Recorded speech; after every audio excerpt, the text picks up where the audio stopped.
Assalamualaikum warahmatullahi wabarakatuh. Selamat berjumpa lagi dengan Prof. Densu. Semoga anak-anak dalam keadaan terbaik saat ini. Amin ya rabbal alamin. Kita akan melanjutkan materi pengenalan sistem komputer bagian kedua. Ananda yang berbahagia, anak-anak soleh dan solihah, harapan nusa dan bangsa. Mari kita mulai belajar. Materi kali ini adalah unit pemrosesan terpusat atau Central Processing Unit alias CPU. Ananda telah mempelajari beberapa perangkat masukan atau input device sebelumnya. Ananda tentunya sudah paham fungsi dari perangkat masukan tersebut, bukan? Di manakah tempat data diolah? Baiklah, sekarang kita akan mempelajari tempat pengolahan data, yaitu unit pemrosesan terpusat atau Central Processing Unit. Sudah siap untuk belajar? Oke, mari kita mulai. Bismillahirrahmanirrahim. Pertanyaan kita yang pertama adalah, apa itu CPU? Central Processing Unit atau CPU berfungsi memproses dan mengolah data yang selanjutnya dapat menghasilkan informasi yang diperlukan. CPU disebut juga prosesor, merupakan bagian utama dari suatu komputer. Prosesor bertanggung jawab atas terkendalinya seluruh bagian komputer atau dapat pula dikatakan sebagai pusat seluruh aktivitas komputer. Bahkan, prosesor ini sering disebut sebagai otaknya komputer. Selain itu, prosesor juga berfungsi untuk melakukan proses hitung dan logika. Baiklah, selanjutnya mari kita pelajari apa saja isi CPU itu. CPU terdiri dari yang pertama, Arithmetic Logical Unit atau ALU, berfungsi untuk mengerjakan perintah-perintah berkaitan dengan perhitungan matematika dan penyelesaian proses logika. Yang kedua, Control Unit atau CU, berfungsi untuk mengendalikan kinerja setiap komponen perangkat keras komputer. Berikutnya adalah memori. Memori merupakan tempat penyimpanan terbatas, biasanya bekerja saat komputer berjalan.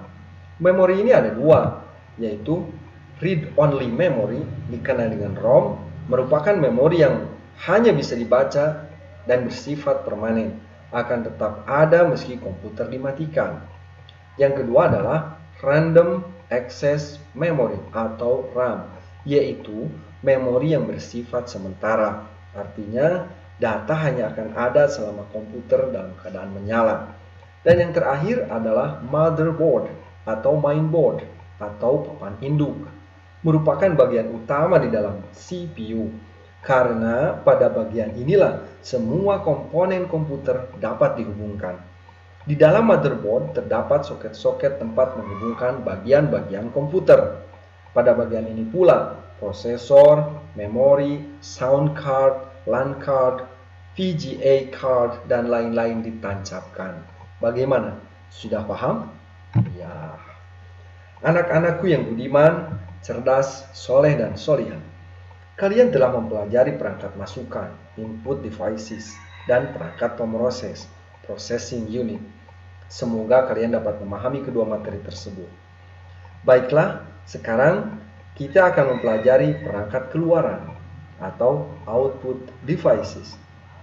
Ada yang sudah tahu apa itu output devices? Nah, perangkat keluaran atau output devices merupakan komponen hardware yang berfungsi untuk menampilkan atau mencetak informasi hasil pengolahan data. Apa saja perangkat keluaran itu? Berikut ini beberapa contoh perangkat keluaran atau output devices. Yang pertama adalah monitor. Apa? Monitor, pintar.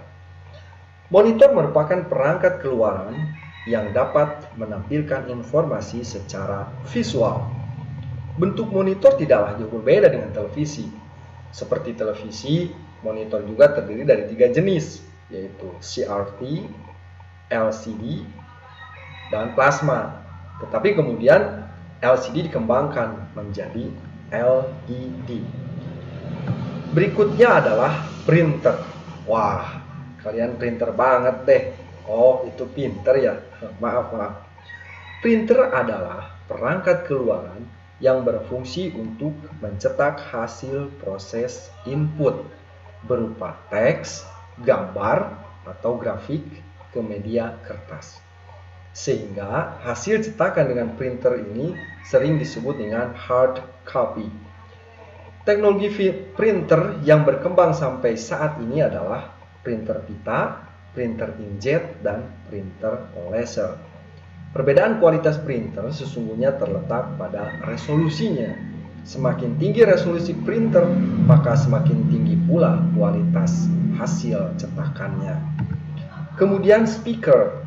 Speaker merupakan perangkat yang berfungsi untuk menghasilkan suara atau audio yang dapat diperdengarkan kepada kita sebagai hasil pengolahan yang terjadi di dalam sistem komputer.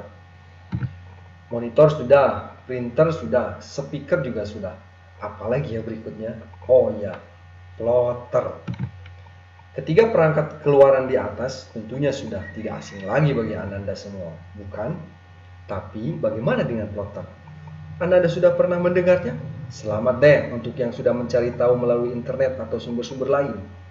Tapi bagi yang belum pun tidak perlu khawatir. Berikut ini akan dijelaskan informasi mengenai plotter. Pada dasarnya, plotter hampir sama dengan printer, hanya saja dalam ukuran yang jauh lebih besar. Jadi, plotter merupakan perangkat keras pencetakan dalam ukuran yang besar seperti baliho, spanduk, dan lain-lain. Dan yang kelima adalah proyektor. Ingat ya, proyektor. Karena banyak orang menyebutnya infocus, padahal infocus itu salah satu merek proyektor. Proyektor adalah perangkat yang berfungsi untuk memproyeksikan informasi dari komputer ke media tertentu. Bisa layar proyeksi, papan tulis, atau dinding kelas. Demikianlah tadi pembelajaran kita kali ini. Semoga bermanfaat. Sampai jumpa pada pembelajaran berikutnya, pengenalan sistem komputer bagian ketiga, yang merupakan bagian akhir dari materi ini, yaitu media penyimpanan alias storage device. Ingat, hanya orang yang belajar yang akan mendapatkan ilmu, dan hanya orang yang berilmu akan ditinggikan derajatnya. Wassalamualaikum warahmatullahi wabarakatuh.